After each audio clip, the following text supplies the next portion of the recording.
Hello, everybody. Oliver G here. This is the Earful Tower podcast, and this week's episode features a familiar face for long-time listeners of this podcast. It's Cara Black, mystery, crime, murder writer. So she did the Amy LeDuc series and more. She's written over 20 books. She has a book coming out December, which you can pre-order. There's going to be links in the show notes.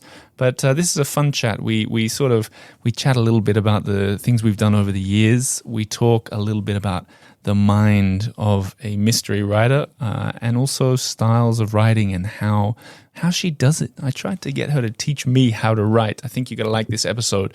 The episode is brought to you by the Earful Tower listeners. So a huge thanks to all the Patreon and Substack members. Without you guys, I would have stopped doing this an awfully long time ago. Also, to all the people who've been jumping on our walking tours. The season is really underway at the moment. So theearfultower.com/tours.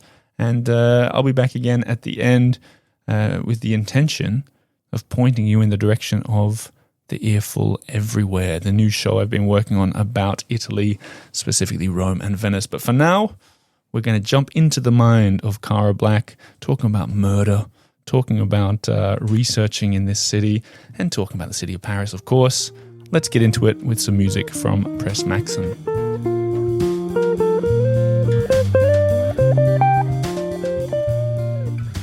Cara Black, how you doing? I'm doing fine. Bonsoir. Bonsoir. I'm so happy to see you again. I'm happy to see you as well. Well, thank you. Yeah, we made this happen. I feared that it wouldn't happen.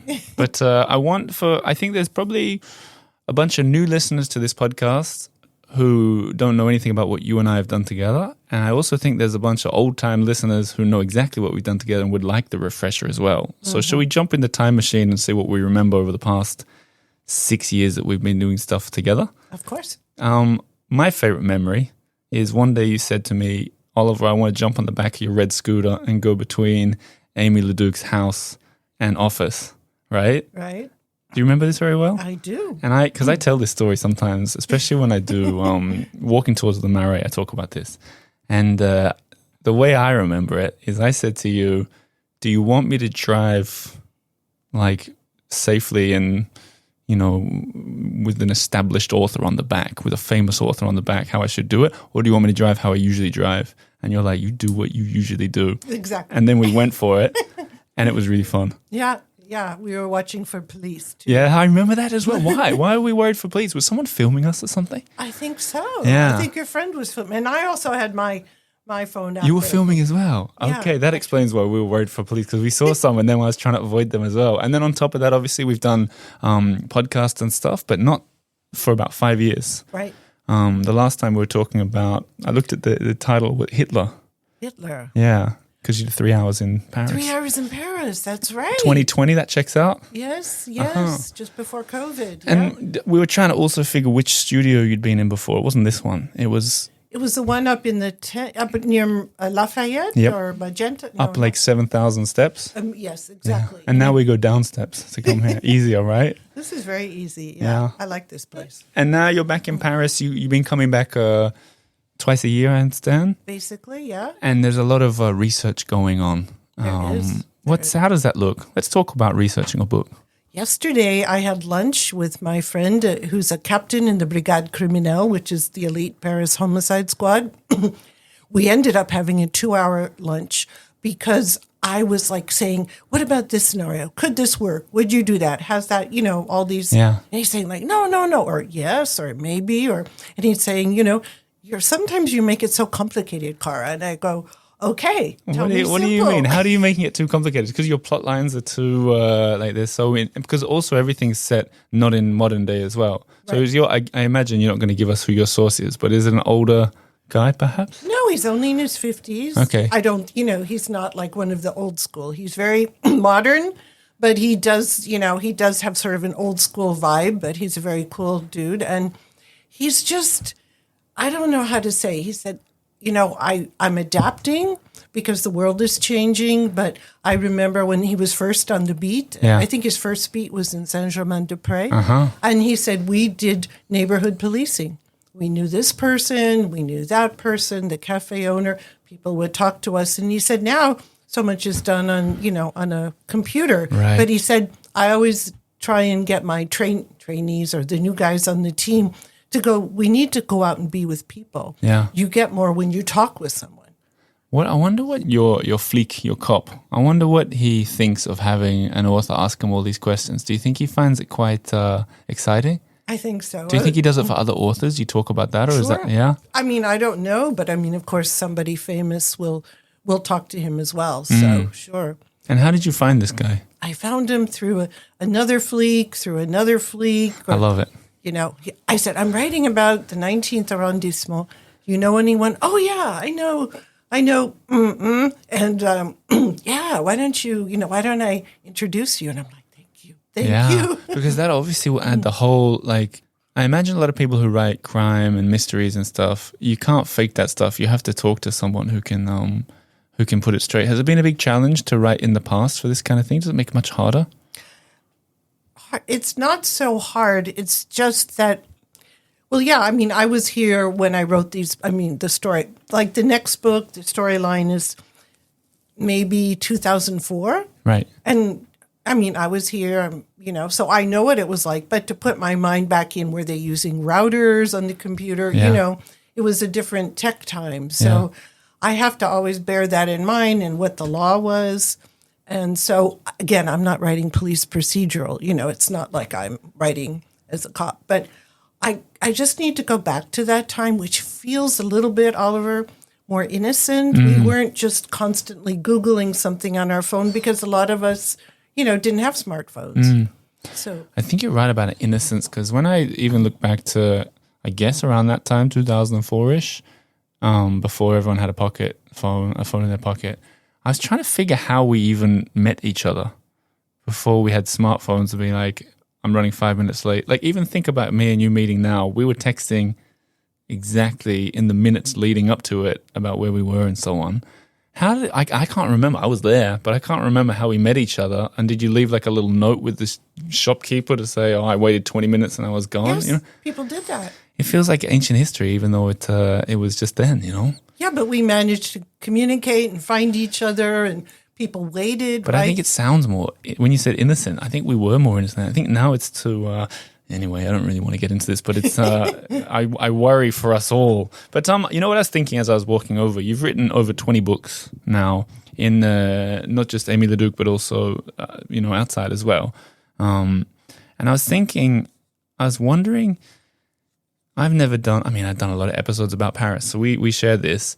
Do you ever feel like you want to do a book about Rome or San Francisco or Sydney or something? Or do you feel this pressure or contractual pressure that you have to talk Paris?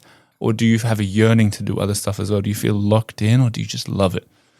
Well, Paris is Paris. I love Paris. I don't feel locked in. I think I feel more restrained when I'm doing timelines, But the next book, I go to Lyon. I mean, we go to Lyon in 1946, so I went to Lyon. Obviously, I couldn't time travel, but it was great to go there to do things in Lyon. And then where else in the book? We go to Sceaux, S-C-A, and so there's some of that which I wanted to bring in. So it's set in Paris, but Lyon and Sceaux, and so that was really nice. But again, it's a different time in Lyon. 1946 in Lyon. Do you have a flick? Do you have a cop down there as well? No, I don't, because what the character is doing in Lyon. Oh, yes, I do. Sorry. Yes, I do. You do. Yeah, the fleek comes from Paris. I love it. You've got a fleek everywhere, and I've walked around Paris with you a bunch of times. You point out where you've killed people. Definitely. Yeah. I killed people right near the studio. Oh, really? Whereabouts? Which book? Murder in the Bastille? Yeah, Murder in the Bastille. I haven't read that one. I've got to read it. Yeah, right near the the eye hospital. Ah, yeah. In the Passage. I live not far away from there. I've got to read it. You know the Passage. Of course, yeah. Bourage? Yeah. Oh, cool. When you meet people who read your books, I know you meet a lot of them because they come on trips to Paris where you take them around and so on. I can imagine that a lot of them are big fans of how you paint this city so vividly that people can go and find these places. Is that some feedback that you get a lot? Yeah. But to say, I just remember I had a flashback to last time we were in the studio. I remember complimenting you on your descriptions and how realistic they are and how transportive they are. I remember thinking that when I read your last book, but I just had a flashback. But is that what people say to you a lot? That kind of transportive element of your writing is something that people like? Yes, and thank you for mentioning it. Yeah, we went to, the last day we walked down to Ile Saint Louis where Aimee lives, and then we go to where she went to school and where her daughter's in the creche around the corner and where the church where she was baptized, which is all right there.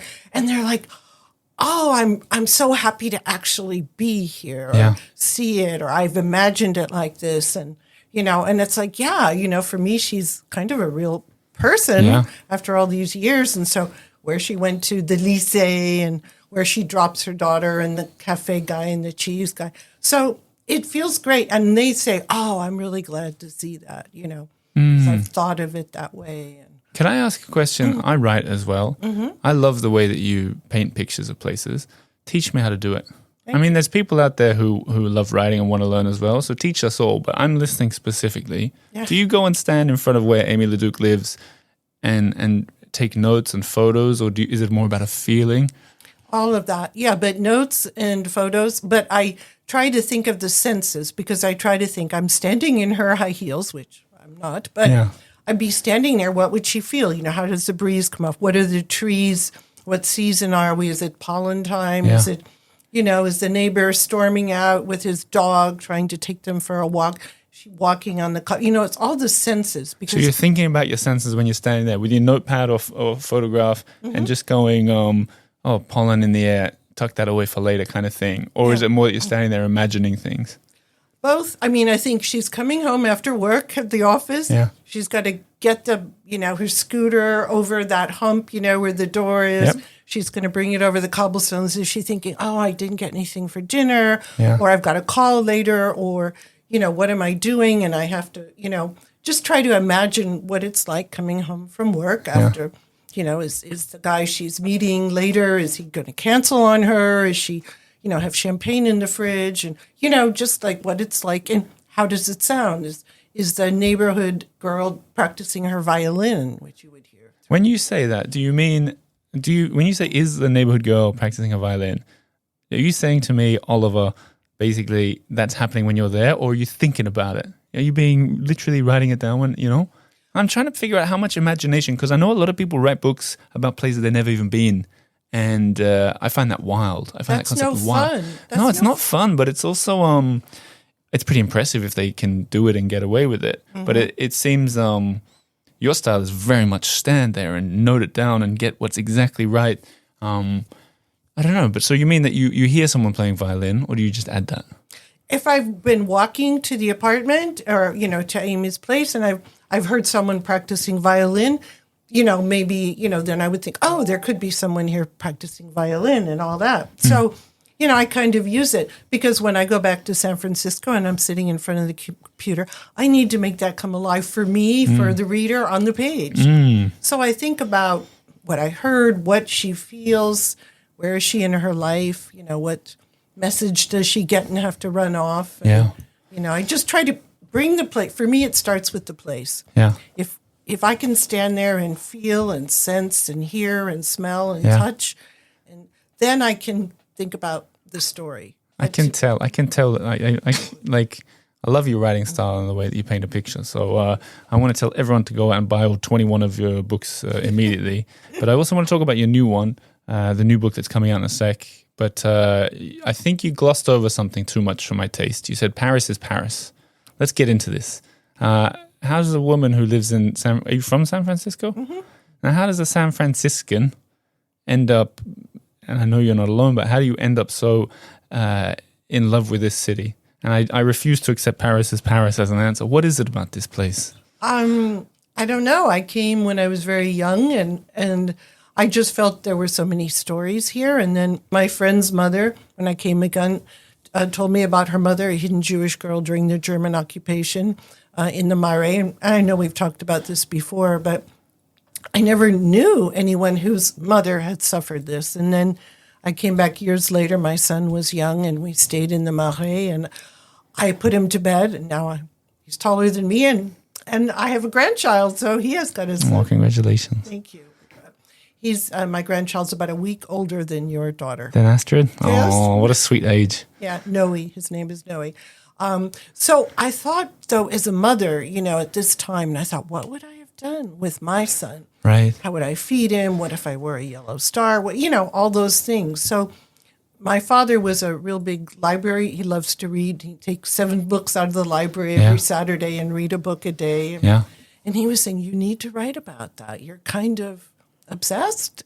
So it was your bibliophile dad who got you into writing books? Is that how it And happened? he said, try a mystery. And Yeah. I said, mysteries, that's a genre fiction, Nancy Drew, and I don't know, Enid Blyton, whatever the equivalent is in Australia and UK. I think Enid Blyton was famous. We read, my mum's English though, so I know Enid Blyton. Okay. But she's more kids' books, right? Yeah. Yeah. But Nancy Drew is a kid's Yeah, sure. book. So it's like a girl detective. And I went, that could be fun. Mm.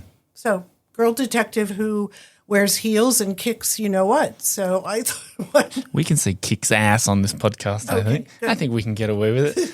Okay. And then in terms of Paris, did you, so you wrote that book, it worked. It was... I wrote it before Google. Yeah. I had to write letters, Oliver. I had to write people. What kind of tree is it in front of your house? Is it a Yeah. plane tree or a linden tree? Or, because I couldn't Google that. Yeah. I mean, now it's just so exceptionally easy. Now maybe there's too much information. You can find every species of every tree in 2 clicks of the internet now. But so you did the first book, and the first book was unusual in that it was a success. A lot of authors don't have success on their first book. And then I guess Paris itself was such a draw card that you wanted to keep coming back and writing more of the same series. After I wrote that, my editor said, well, where's Aimée Leduc going next? And I said, excuse me? Yeah. Well, I mean, with the dog and the man and her apartment. You are writing a series, aren't you? And I lied and said, of course I am. Yeah, So, good movie. Nice one. How long ago was that now, though? oh, God. Murder in the Marais came out in 1999. So I was staying with my friend in Ménilmontant. And I said, what do I do? She said, what do you mean? You write about where I live, Ménilmontant. yeah. You're staying here. Yeah. Where's Amy and her, what about that man? And what case would she be working on? And what time of the year is it? And I'm like, oh, yeah. It just started clicking. Here's what she'd be doing. Yeah. This is what happens. This is the crime. And it's really great when I made the contact with some police and they'd introduce me to others. I'd say, what were you working on then? What crime was Sure. big time? So I could take a real crime, fictionalize it, because, again, it's not police procedural. I could use elements of that. Right. What about, I want to touch on your new book. Now, I don't know anything about this. I know that you can pre-order it. I know that people are pulling out their phones and pre-ordering it before you even say what it's about. But can you take us on a journey? What are we expecting here? It's titled Huguette, Huguette. It's sort of an old French name, and this is a woman who, as I've been writing the Aimée Leduc series, I've always wondered, Amy's grandfather has a mistress who's kind of, people don't talk about her. And I always wondered, who is Amy's grandfather's mistress? Why is he still involved? He obviously loves her. So Claude is her grandfather. And what's her story? And I started thinking, and then I thought about, I was thinking about the French film industry during the war, which was run by the Germans, but they made some great French films, Les Enfants du Paradis, and a lot of classics. And I thought, what was that like? And what if, and there was a lot of black market. And then I started researching and I thought, what about after the war, post-liberation? It wasn't just the GIs in jeeps giving out candy and chocolate and kissing the girls, right, on the Champs-Élysées. It was very hard times, still rationing and all this, the trauma of the war, of people returning or not returning. And I thought, what would it be like to, for this young woman, and what happened? So it's her journey set after the war, post-war France, liberation. She goes to Lyon, which we talked about, which I loved. I got to go to Lyon, but not in 1946. Have you been to Lyon before? Yeah. I had to go research. It's a lovely place. Yeah, it was great. And the food was amazing. Those quenelles, is I don't know. If Yeah. those canals filled with fish or lobster. I think people love Lyonese or Lyonnais food, but I think some people are also quite divided on it. When you go for the famous old stuff, as a gastronomic capital of the world, gosh, I might get emails about this, but some of it is pretty unusual. Right. Some of the old school food, you get a plate of it, and I saw a few half-eaten plates going back when I went to some of the traditional bistro kind of places. But okay, so that book, that's all finished, all written, all... We have a cover. It's ready. And then when's it coming out? December 2nd. It's a slow process though, isn't it? When you get the cover and everything, that's 6 months from now. Yep. What does the author do during those 6 months? I talk to people like you. Yeah. No, but I just work on the next book. Basically. Is there a fear among you and your author friends? I assume you have author friends as well. Yep. That with that 6 months before a book comes out, what if, yours is set in the 40s, right? So nothing dramatic is going to change. But like more modern books, what happens if something enormous changes everything in that 6 months? That must happen all the time, right? Yeah, with all the technology. For sure. That's why I like writing a bit about the past. Yes, it's way safer. Yeah. Way safer. Can I pick the brain of a murder mystery writer? Mm-hmm. Do you see the world differently because of the way that you write your books, do you think? Like, do you think you're... I think I'm really trying to be observant. Yeah. Little things. My friend, today, as we were going to Fontainebleau, she was like, I want to take you to a guinguette, the one chez Gégin or something down on the Marne. I'm going to take you. I said, but Anne, we went. She said, what? Yeah, we went like 7 years ago or something. She goes, oh, I forgot. And I said, then we did this and we did that. And her daughter was saying, you went with Valerie who has red hair? How do you remember? And I'm like, maybe my brain Details. is cataloging, stuff that I do when I'm here. Maybe in San Francisco, I don't have that mindset. Yeah. But in daily life, like if the cheese goes missing from the fridge, are you like, well, my son was here at this certain, do you find that, or do you, because, Yes. Yeah, well, there's a lot of talk about that. Some people have a job, and then when the job is over, when you're not sitting at the table writing, you're not thinking like that anymore. But it sounds like maybe you're, it's constant. it's through and through. Where could I put a body, with the legs show Do you think about that when you're bushes? walking around Paris all the time? Oh, I'm sorry, but I do, yes. That's I a do. very distinctive vision of this city. I don't know how many people share that. My friend said... Except for killers, of course. Killers. My friend said, do you want me to lie down again somewhere and see, about the body? Because he did that once. Yeah.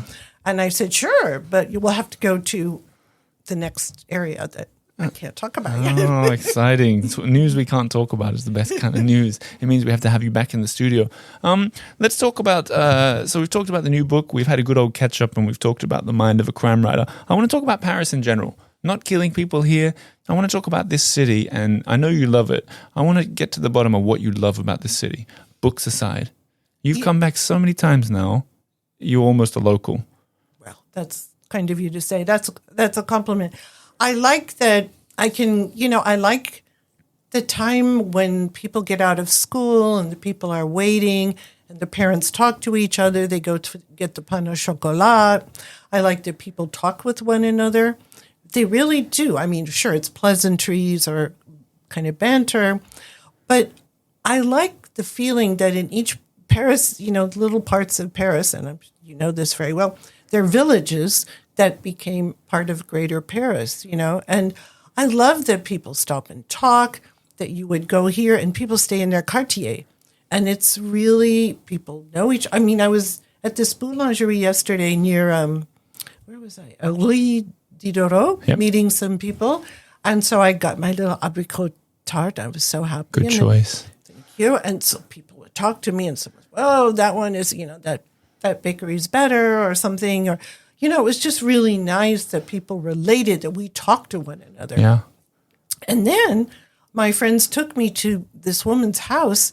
It's like this, I don't know if you live in the 12th anymore, but right behind a regular door, plain door, there's a whole passage that goes for 2 courtyards of old woodworker, places.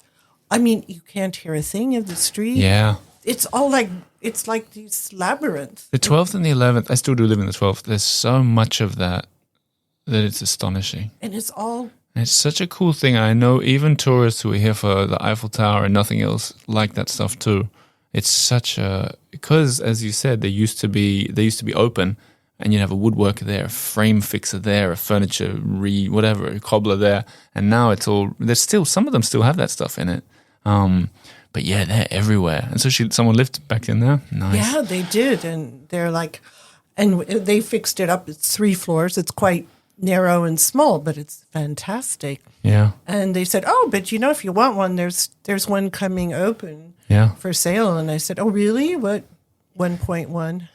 Yeah, I'm like, right. Really? Yeah, but it's interesting that's what it strikes me that what we like about Paris is that sense of this community that's certainly there, and I agree. Especially weirdly, the 12th. So I've lived in 5 different districts now. The 12th, and it could also be because now I speak better French. Now I got kids, so you're very involved in a different way when you got kids in Paris. But by far, I found the 12th to be the most community neighborhood. I loved the 12th. Yeah. I couldn't understand why you lived in the 7th. You still haven't explained that to me. Well, You and Lena, I'm like, they're living in the 7th? it was really cool to live in the 7th because our building had never seen a child before, basically. So when we had Otis, our first kid 4 years ago, it brought the average age in our whole building down 20 points or whatever, and everyone was really sweet. And the true answer is because we just had a great opportunity that we took, and it was really fun. Maybe it isn't our typical style, you're right. But incidentally, when Otis was growing up there, the first year of his life, because so many older Parisians who live there don't usually see children, they came up and talked to us all the time and said, "Oh, look at your lovely little child," so on. And then when we moved to the 12th and had another child, nobody cared because there's a million children running around. And what's funny about that is, and I wonder about people who visit Paris if they make similar mistakes, is I had thought Parisians love children, and I would have gone fighting on that until I moved here. And then I realized it was just a neighborhood thing, which goes back to what you're saying about a million different villages in the city. And then as a final comparison, in Rome, where I just was doing the Earful Everywhere, shout out to the Earful Everywhere, they love children. Oh, yeah. Oh, my goodness me. I've never seen anything like it. So it's all like, we have all these stories that we think are absolutely certain in a part of your life or a part of the world or a part of a city. But with time and context, you realize you don't know anything. Right.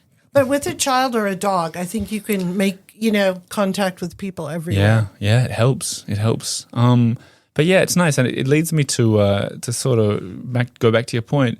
You like the community, you like the people talk. Do you think that's very different to San Francisco or the United States in general? Mm-hmm. At least now, where I live, I live in Noe Valley. It's become very tech people, and that's the way it is. But when we moved in, it was families who'd lived there for years. They'd been policemen, firemen, more. You know what I mean, that kind of people. And now we've got all these tech people. And right. Mr. Zuckerberg lives up the hill. Right. Who would have thought? Right. So it's like a tech bubble, huh? Yeah, it's changed a lot. So do you think that means you might get on a plane, pack some bags, and move here, or is that out of the question? I don't. I come and I go back home. I write. I come and I. It's hard to write here. I'd rather go home and do it. But the thing is, I didn't mention quality of life. Yeah. Because that hour after you pick up the kids from school or you're meeting a friend after work, it's just time. It's this quality of life. I don't know if there's time made to meet your friends after or to do something, that is important, or I like that. It's sort of important. Well, this obviously isn't a podcast about San Francisco versus Paris, but I was in San Francisco fairly recently. I think I was there for 24 hours. I think we back and forth, but I was there too short. But it's not a walking city compared to Paris. Well, there's some hills, but we walk. But I mean in general, like everyone was driving everywhere. Ubering everywhere. They had taxis with no drivers in them. And I was like, compared to Paris, where, as you walk everywhere, that must be a big difference as well. Yeah, it is. Yeah, the cars without the drivers. That was amazing. Yeah, I walk. Yeah. Because I've been trained here. I think I've been trained. Yeah. But we have hills, and so I just... but I've been trained. Good. Try to walk everywhere. I have a little electric car that I use sometimes. Electric car? Oh, little nice. one. Yeah. Let's. Time is getting away from us. Mm-hmm. I want to end with there's absolutely going to be people listening right now who have never read any of your books, and they look at the idea of over 20 books, and they're like, where do I start? the obvious answer, Murder in the Mare, the first one. But are there other ways? That's a good one to start with, I think, really. You can, of course, if you're going to stay in Montmartre, you might want to read Murder in Montmartre because it will resonate. But if you like World War II and you like female snipers, women who... Don't we all? Don't we all? I mean, really. 3 Hours in Paris is very exciting. Men like it. Everyone likes this. Right. And I said, well, there were female snipers in World War II. They were mostly Russian because they had a whole, brigade or troop of them. And we just, we didn't really have any. But the stories of women in World War II are coming out a lot more, especially in the UK. I have some friends who write about that. Right. Records are unsealed or opened up. Yep. And so a lot of writers I know, they are writing about women's stories that we haven't heard before. There you go. And if you want to get even deeper insight into that book, you can look in the past episodes of the Earful Tower where we talked about exactly that book. I can't remember if you'd finished it at that point or if it was soon to be finished. But 3 Hours in Paris. Is that where we talked on the roof of Printemps? I can't remember anymore. See, I can't remember what I did this morning. But I think we did. Or one, maybe, I don't know. We at least were up there. We were up there. But you can go and listen to that as well. There's a couple of episodes from Cara in the back pages of the Earful Tower. Also, I'm going to dig out that video where we went on the scooter, and I think we should reshare that this week for people to see. Because the red scooter is no more, and it should always be, come out for a run every now and again, if only on YouTube. But definitely. Yes, please. But Cara Black, thank you so much for coming into the studio again. Let's not wait 5 years until the next catch up. Okay. And best of luck with the new book. I'll be spreading the word far and wide. And thanks again. Oh, another shout out. Substack. You got a Substack. You just like me. We both had MailChimp. Oh, yeah. Hated it. Started Substack. Love it. Love it. What's your Substack called? I don't know. Cara Black. I'll be linking to it in the show notes. I subscribe to it. Everybody else should too. Substack, Cara Black. Follow the Earful Tower as well on Substack where you're at it. But Cara, thanks again for coming into the studio. Thank you, Oliver. Great to see you again.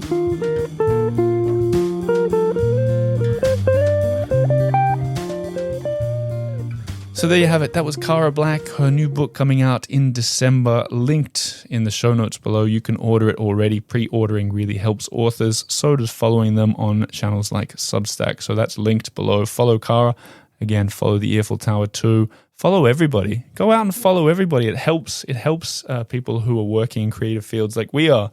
Now, as I said, I'm going to finish with a promo for the Earful Everywhere, because I know you just listen to this podcast, you're looking for something else to listen to. Why not listen to something about Rome? So here comes a minute promo with, a little taste of Italy for you. I'm going to leave you on that note. Thanks for listening. My name's Oliver G. This is the Earful Tower, and arrivederci. Let me take you to Italy. Benvenuto a Roma. Welcome to Rome. I'm going to show you some iconic landmarks. I'm standing inside the Colosseum. Is that dramatic enough? No, because it's the wrong name. It's the Flavian Amphitheater. Sono in piedi all'interno dell'Anfiteatro Flavio. I'm almost entirely alone inside the Sistine Chapel. We'll learn about the history, we'll seek some hidden gems, and we'll take in some cultural delights. Rome became the eternal city because Rome is a city that never dies and always finds the way to survive. Una pasta al forno con crema chantilly dentro. And of course, we'll head to some other famous places too. Benvenuti a Venezia. Welcome to Venice. We're sitting on a gondola. I'm gonna destroy all the myths people have about Venice. This is the Earful Everywhere, brought to you by Live Tours with 10 full episodes about Italy. Andiamo, let's go.